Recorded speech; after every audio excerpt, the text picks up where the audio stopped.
A hamstring sliced, a claw severed, a paw chopped off, and then the leg.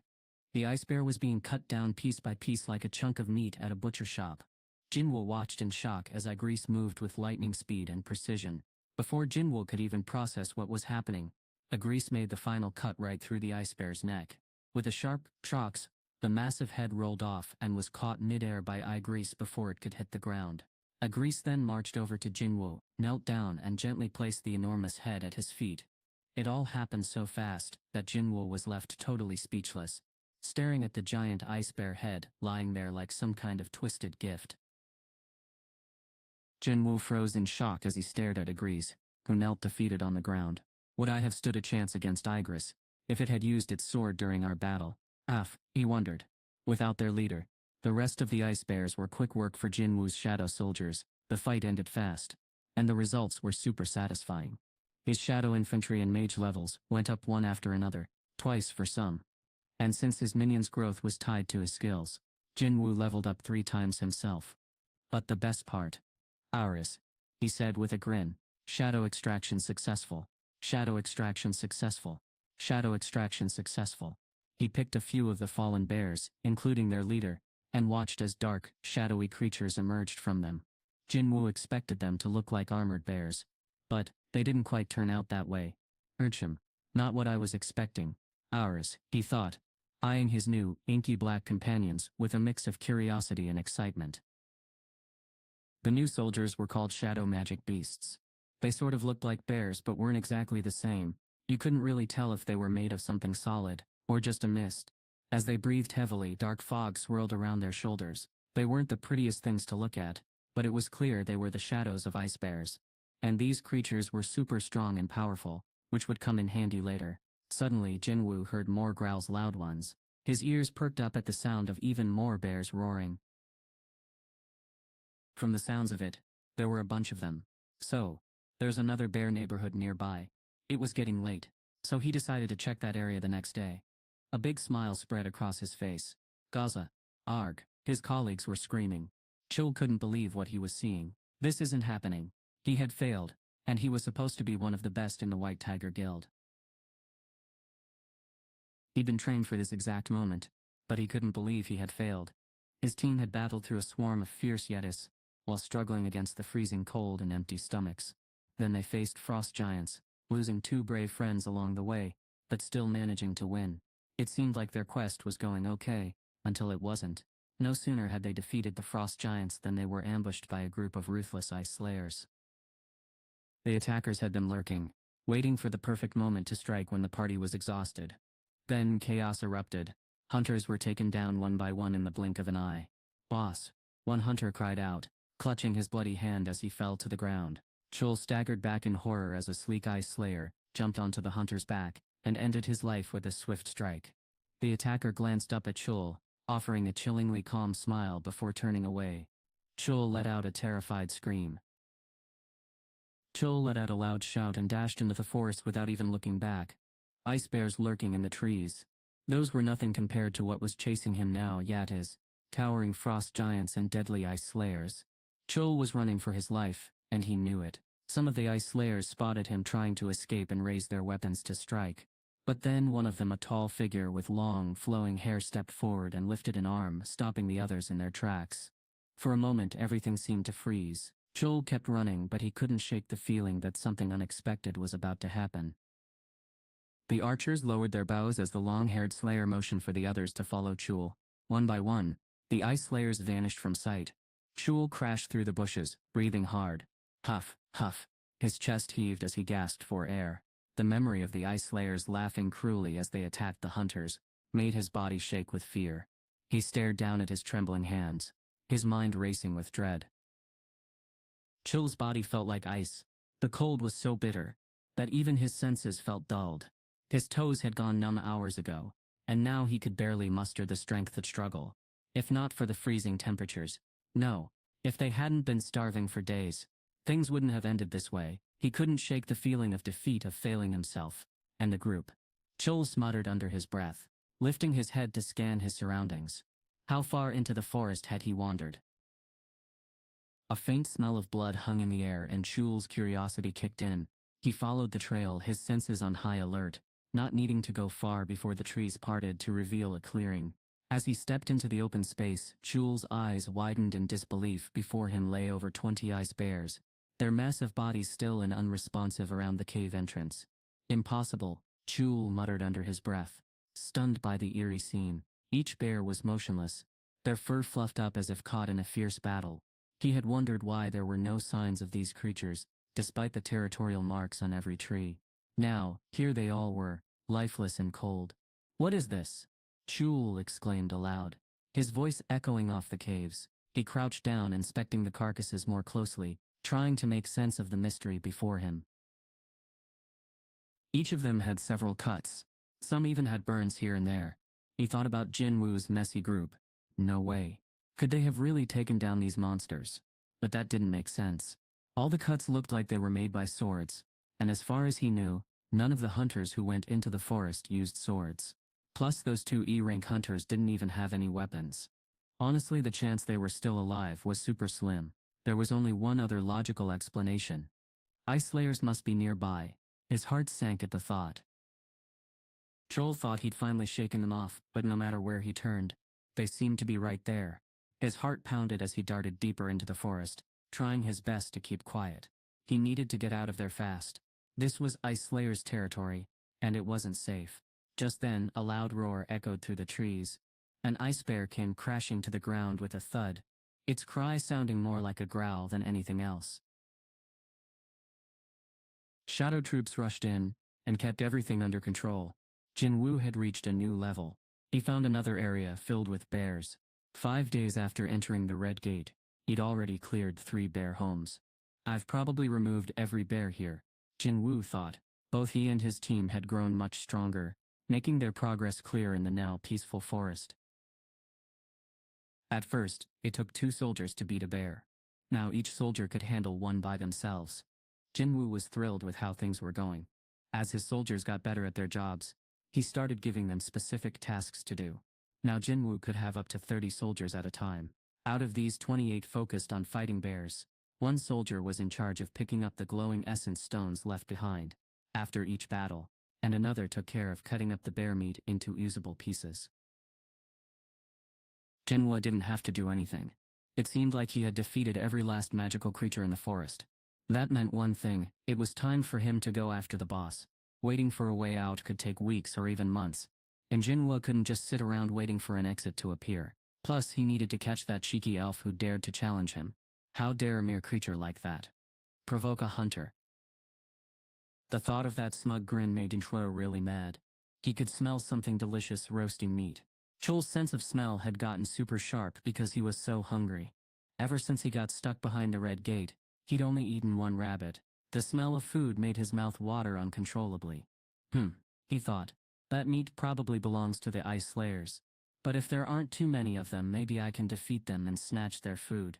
His stomach growled at the idea. Chul's stomach growled with hunger, making him think, why not? Let's check it out. He moved quietly, following the delicious smell to another group of hunters by a fire roasting meat. His eyes widened in surprise. How were they still alive? Not seeing one hunter, he realized the missing person must have been too confident and died first. The rest of the scene left him puzzled. Chul's sharp eyes caught something strange. He scratched his head, totally confused.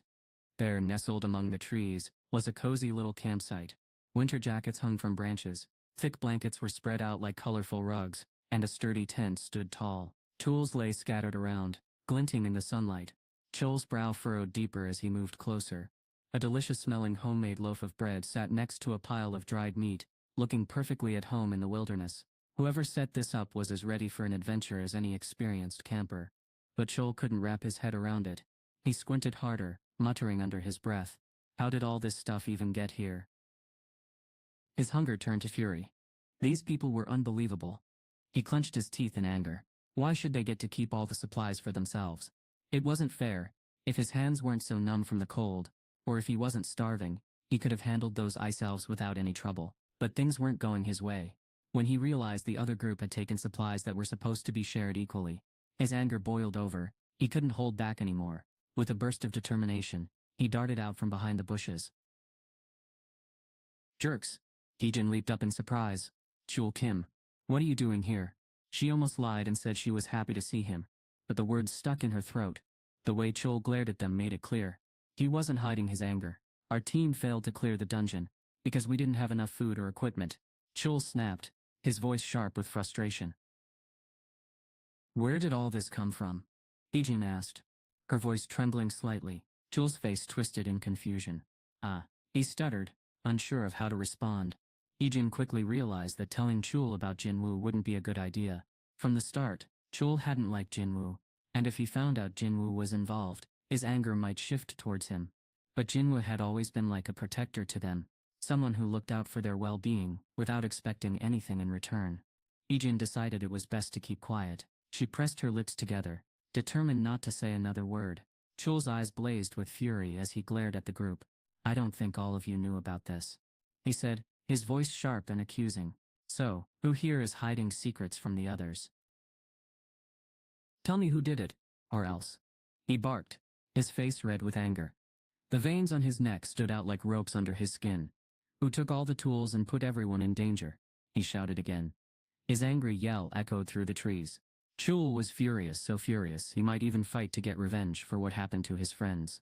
I'm going to count to 3.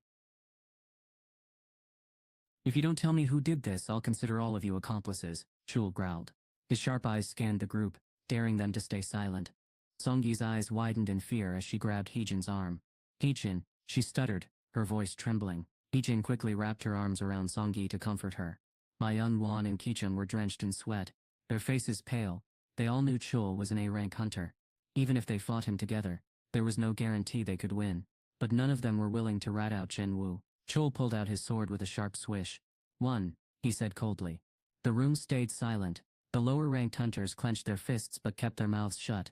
They weren't going to talk, no matter what. 2. How dare these low-ranking fools disobey his orders? Chul's anger burned even hotter now. Who do they think I am? His eyes blazed with fury. This woman Hee-jin was the first on his list. She had betrayed his team and joined forces with the lower-ranked hunters. There had to be a reason she left. She must be plotting something. That was the only explanation Chul could think of. He stepped in front of Hee-jin, his voice cold as he delivered the final count. 3. Hee-jin squeezed her eyes tight. 4. Wham! Something slammed into Chul's head, sending him face first into the dirt. His body skidded a few meters across the ground. The other hunters stared in shock. Captain.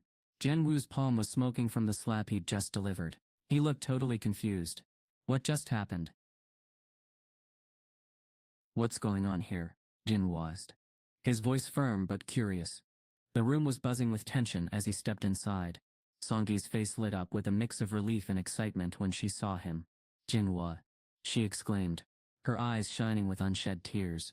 The other 2 hunters didn't get emotional like Songyi, but their expressions softened when Jin-Woo walked in. Hee-jin let out a deep sigh, clearly relieved to see their captain safe and sound. But Jin-Woo didn't have time to respond to the warm welcome. Kim-chin, he whispered, raising a finger to his lips. The room fell into a tense silence as everyone waited for him to speak next. The other 4 were just about to hug when they suddenly froze. Hee-jin broke the silence first. What? Jin-Woo's eyes blazed with fury as he stared at Chul, who was lying unconscious on the ground. That terrible guy deserved to be taught a lesson. He brought some uninvited guests. Jin-Woo muttered. He could feel a bunch of people lurking in the forest. There wasn't time to figure out if Chul had led them here on purpose. What really mattered was what was happening over there. Each one, sensing that Jin-Woo had noticed them, the Ice Slayers turned off their stealth ability and stepped into view. About 20 enemies stood before him. Among them one caught Jin-Woo's attention, an Ice Slayer with long hair, riding a horse. That had to be the dungeon boss. Compared to the Ice Bears or the other Slayers, the boss's energy was on a whole different level. If that wasn't the boss, what else could it be? For the first time in a while, Jin-Woo felt a spark of unease. At the same time, the boss was sizing him up. So, it's true, it said. Treasure is hidden among the human trash. Shanvul blurted out suddenly. What? The boss jumped back, clearly startled by Jin-Woo's random outburst. Jin-Woo was just as shocked. How was he able to understand the magic beast's language? And not only that, he could speak it too. Words he'd never learned before flowed out of him naturally, like his own native tongue. You can speak their language? Shenjin asked, though she'd already been stunned so many times that she was basically used to it by now. Her question confirmed what Jin-Woo had realized. He was the only one who could understand what the boss was saying. Was this because of the system? Was it acting like some kind of automatic translator? Jin-Woo met the boss's gaze, and the creature stared back at him with curiosity. We can communicate, Jin-Woo said finally. Good. I want you to meet someone, the boss said, pointing to an ice slayer behind him. I think you've met before. Jin-Woo squinted. Sure, he recognized the ice slayer. That's the guy who shot Songjia and laughed about it. Jin-Woo would never forget that smug face. The ice slayer still had a smirk on his face. He told me there's a tough human who wants to fight you. The boss started, but before finishing, Night Killer zoomed towards the ice slayer. With a thud, the dagger hit him right between the eyes. Whoa, someone shouted. Chugong slapped his hand over his mouth, as if he couldn't believe what was about to happen. Tomimp. The ice slayer slammed into the ground. Jin-Woo stretched out his arm, and the Night Killer popped free from the slayer's face, soaring back to him. He snatched it in a reverse grip, crouching low and ready for anything. Anything else you want to say? He asked. The boss looked genuinely impressed. You're really strong, it admitted. The boss hopped off its horse but didn't draw a weapon or act hostile. Instead, it kept talking like they were just hanging out. But I bet you know you can't beat all of us, the boss said with a smirk. Around 20 ice elves stood there with their leader right in the middle. Jin-Woo had gotten so much stronger from fighting ice bears that the other ice slayers didn't stand a chance against him. One of them was already down. Thanks to Jin-Woo's dagger, how should I deal with them? Jin-Woo wondered. While he thought about what to do next, the leader kept talking. Got a suggestion for you, Jin-Woo said casually. Suggestion, the other replied, tilting its head slightly. That's right. It might actually work out pretty well for you. Jin-Woo was stunned. Sure, he knew humanoid magic beasts were smart, but making a deal with one, he had no idea such a thing was possible. Still, curiosity got the better of him. Okay, I'm listening, Jin-Woo said finally.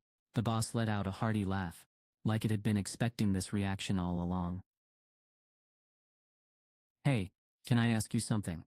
Jin-Woo asked. The boss tilted its head in confusion. Why are you working with humans? If you're not one yourself, the boss replied with a smirk. Jin-Woo's brow furrowed. What are you even talking about? The boss burst into laughter, clearly enjoying itself. Haha, you didn't know either. It tapped its temple. We hear a voice in our heads, and it constantly tells us to kill humans. But as Jin-Woo stood there, he didn't hear that voice. So that's what it was trying to say. Jin-Woo thought he might finally understand. When the voice talked about humans, it was probably referring to hunters. After all, Jin-Woo wasn't just any ordinary person, he had become a player because of the system in the underground temple. So even though he was like other people with special powers, he was a little different. That's why the voice didn't see him as human. It all started to make sense to Jin-Woo now. Seeing that Jin-Woo got it, the boss gave a quick nod. We don't need to fight. I don't want any unnecessary losses on our side. Finally, the boss got straight to the point. Hand over those humans behind you, and I'll let you live. What do you think? Jin-Woo had a question of his own. Let me ask you something. Sure, the boss replied. Who are you? Hey, where are you from? And why are you trying to hurt humans? Jin-Woo asked. The boss opened its mouth to reply, but then its face suddenly froze, like it had been turned into a statue. Its creepy smile stayed stuck in place for a moment before it relaxed again, and started talking normally. We don't need to fight, the boss said calmly. I don't want any of my people getting hurt. Jin-Woo raised an eyebrow, confused. The boss's words sounded weirdly familiar. It was like listening to one of those NPCs in a game that gets stuck repeating the same lines over and over. Hand over those humans behind you. The boss demanded again, as if it couldn't think of anything else to say. Then I'll make sure your life is safe, it said with a smirk. How does that sound? The creature seemed totally unfazed, like it didn't even realize it was acting oddly. The ice slayers behind it also didn't bat an eye at their boss's weird behavior. Jin-Woo stayed quiet, so the boss nudged him again. Will you accept my offer? Jin-Woo was curious about these magic beasts, but he knew wasting time wouldn't help. Well, he had no choice but to decide. Jin-Woo had his mind made up. No, he said with a smirk. I'd love your shadow so much. I can't let you go. From the moment Jin-Woo saw the boss, his plan was set. Kill the boss and take the shadow. And now, no way was he changing his mind. Are you challenging me and my soldiers? You're outnumbered, someone sneered. Do you really think you can handle this alone? Jin-Woo just smiled. Soldiers. You think you're the only one with an army. I've got my own. In a flash, dark figures emerged from the shadows behind him. Grotesque creatures and shadowy soldiers. They appeared so suddenly that Chugong let out a startled yelp and tripped over his own feet. Us! Someone in Jin-Woo's group screamed again. The sudden appearance of these shadowy beings had spooked everyone, their faces pale with fear. Jin-Woo felt a pang of guilt for scaring his teammates, but this was no time for apologies. It was a matter of life and death. No time for explanations, emergency or not. I wasn't about to spill everything. 29 shadow soldiers stood behind me, and I faced the boss with a fierce glare. Who's outnumbered now? I challenged. The boss growled, baring its teeth. Nice trick. But if you want to die, I'll make it happen. It pulled out 2 shiny daggers from its waist. Jin-Woo got exactly what he wanted, with Night Killer in his right hand and Kasaka's Venom Fang in his left. He was ready for battle. The boss had a good point. This might seem like just a party trick. Jin-Woo knew his soldiers weren't strong enough to take down the boss, which explains why the boss was so confident. Jin-Woo needed powerful reinforcements, and luckily he had one trick up his sleeve. Jin-Woo glanced over at Chul, who was lying unconscious on the ground. Attack! The boss shouted, and the Ice Slayers readied their bows. Get the shadow beasts in front. Jin-Woo ordered. Shunk, shunk, shunk. The sound of arrows filled the air. Growl! The shadow beast howled in pain as they were hit by the hail of arrows. Before the Ice Slayers could fire another round, the soldiers charged forward and the mages began chanting their spells. Jin-Woo's eyes burned with determination. You're going down, he muttered fiercely. Chul's sword had slipped behind Jin-Woo's feet, so Jin-Woo quickly kicked it back toward Chul, before taking off into the battle. Jin-Woo stared down the Ice Slayer's boss, which stood ready for battle. The air was filled with sparks as Jin-Woo clashed with the boss, their blades meeting in sharp clangs. Ah, clang, clang, kag, clang, og. Meanwhile, the shadow soldiers and Ice Slayers were locked in combat too. Myung-won glanced at Heejin and asked nervously, shouldn't we step in? Heejin shook her head firmly. There's nothing we can do here. The battlefield was chaotic. Big black monsters swung their massive claws, shadow soldiers popped back up instantly after being defeated, and high-ranking Ice Slayers swung swords or fired arrows. What could D&C rank hunters like Myung-won and Heejin possibly do in this mess? All they could do was hope for the best. Heejin was on the edge of her seat, her fists clenched as she watched Jin-Woo take on the long-haired Ice Slayer. Gin! Jin-Woo grunted, clearly struggling against this tough opponent. The Ice Slayer looked like total boss material, and the fight seemed evenly matched, but Jin-Woo was taking more hits than he could handle. His armor was getting dented, and his energy was running out fast, because his soldiers kept needing to repair themselves. Just when it seemed like things couldn't get worse, the mages finally finished their spell, a glowing orb of magic that lit up the battlefield.